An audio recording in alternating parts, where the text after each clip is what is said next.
Hello everyone, this is Erok with Gamerzgamble doing a review of Bravely Default. Just a quick go through. Bravely Default is a JRPG with a twist using the Brave and Default system mechanic. It is a traditional turn-based RPG with characters on the right, enemies on the left. Alright, so a quick rundown of the story before I get into everything else. The story is Tiz, a simple farmer, witnesses his entire village destroyed by a giant hole opening up in the ground. And very shortly after that, you start getting all your characters. Tiz is shy and a bit awkward at times, but a strong sense of right and wrong. Agnes is the Vestal of Wind, sheltered and very stubborn.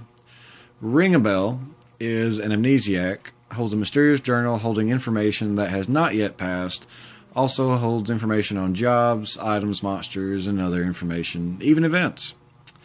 Adia is the daughter of a general for the Duchy of Eternia. Alright. The Eternian forces are hunting down all of the remaining Vestals for the crystals, while causing plenty of mayhem in the world, and guess whose job it is to set everything right. After a certain point in the game, you get to rebuild Tiz's hometown of Norende, and you get to recruit villagers via street pass and internet. As you can see here by my screen, you can recruit people, rebuild towns and shops. I've got some of them already maxed out. That was a rather proud moment for me. Assign villagers to various shops. Let's see, I've got all 10 of my villagers that I have on this one thing. But you can change it at any time. Just go in there, decrease it, hit confirm, then put them on another town, on another shop. There it goes. And then hit confirm. And boom, you're leveling up your town. Now, a lot of you can see the little monsters floating around here. They will invade your village, and you can fight them off. That's a no.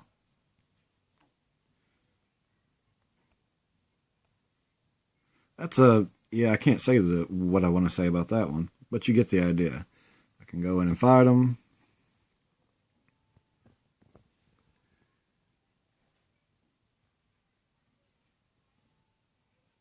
What is this stuff? But being the level that I'm at, I am not even going to attempt this, so I'm going to run away. Monsters invade your town via street pass or whenever you update your data to friends. So yeah, be careful about that. But it's always worth getting more villagers. You can only have a max of 20, if I remember correctly. So yeah. Now, you start the game with just one job class, which is the Freelancer, but as you go along through the story, you unlock new job classes. There is a total of 24, and you unlock a good deal of them through storyline and side quests, which are all pretty fun and give you a bit more depth to the story itself.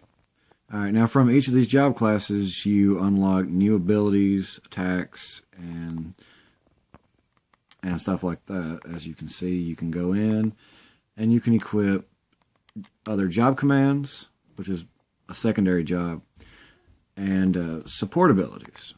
Now, these support abilities can range from anything to physical, attack up 10%, to two-handed, and you can learn them, and you learn different ones from each job class to be able to further customize your character to the way you want each one to be.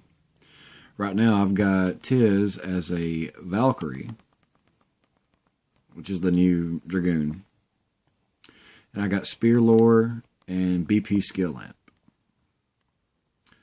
And you have a description of what each ability does at the bottom of the top screen, which is really neat.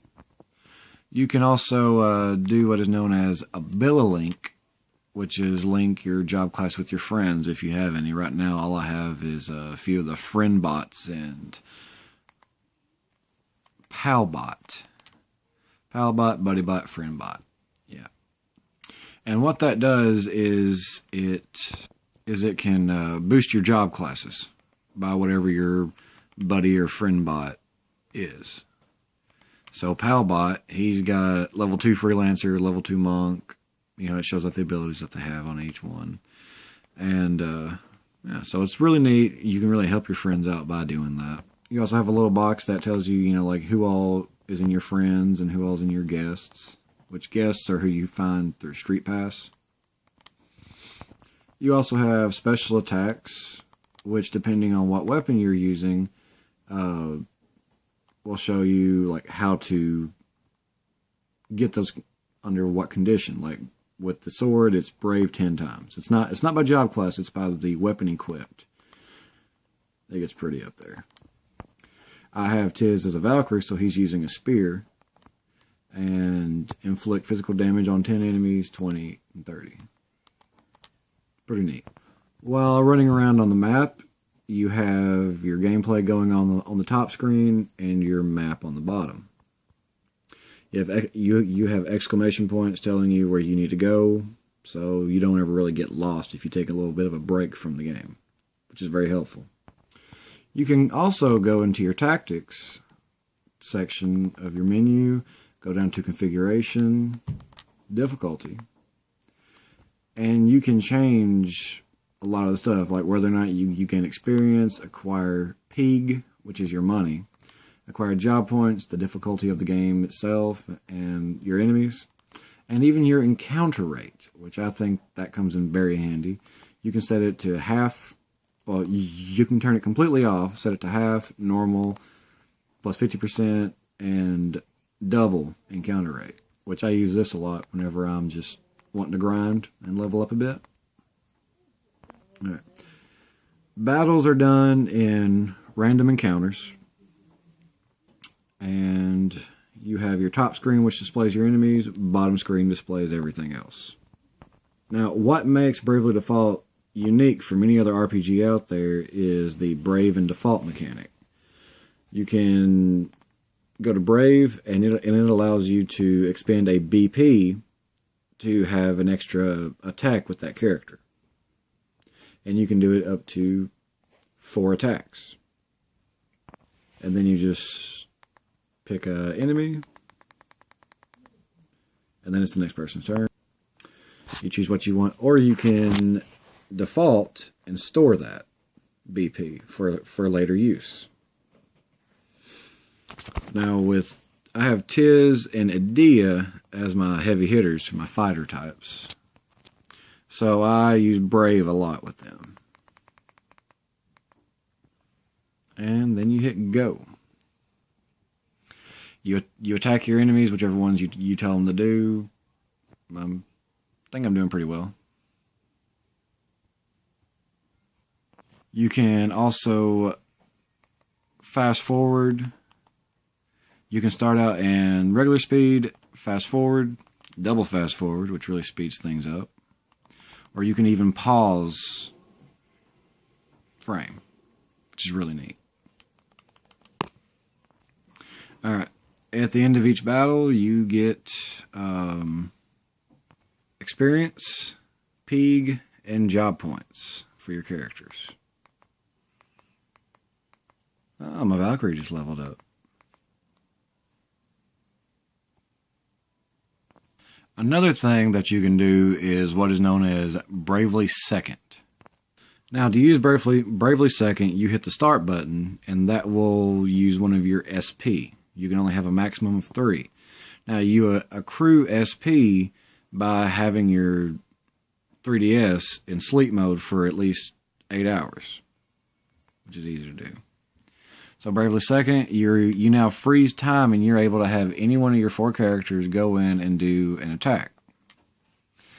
So I want to go ahead and just end this. I'm going to use my special attack. And the only one that I have available is Horizon, which is the level 1. And I'll pick him. And it'll do some, it'll